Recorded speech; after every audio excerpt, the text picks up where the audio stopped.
The Canadian Pacific Railway was built around the Ear of the Wolf between 1883 and 1885. Van Hoon's flamboyant dream of a railway across Canada stands alongside dreams of other giants for a canal at Panama and Suez and a tunnel under the English Channel. History itself came to Van Hoon's aid.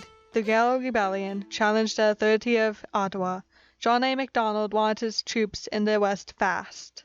Van Hoon promised the government he could have troops in Qu'Appelle 10 days after they left Berks Hill on the Rideau Canal. So much dynamite was needed, Van Hoon set up 3 factories to make it and transport it from the United States. Speed often produced unstable explosives. Workers were paid in liquor when no money was available. A mini industry of fish catching was encouraged to feed them. The arrival of troops from the east at the Nipigon Gorge is recorded in brutal detail in Pierre Bertin's book, The Last Spike.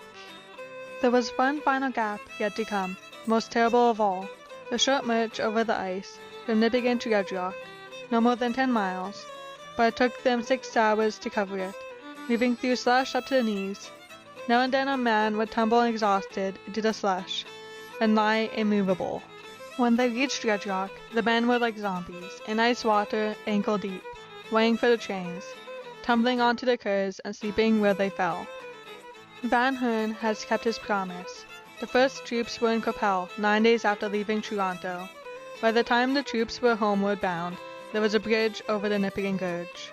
But Van Hoon's Red Rock embankment collapsed and sank to the bottom when a load of rails were transferred from a ship. Then the bridge and pylons over the Nipigon Gorge collapsed and sunk several times. Then finally a span of timber and rail urged this crisscross rainbow overhead, a brand new man-made trail in the sky.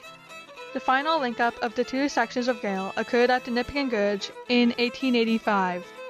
The first train crossed the Nipigon Bridge on April 18, 1885, and the last spike on the North Shore Division was driven May 18th. The national dream had been bridged.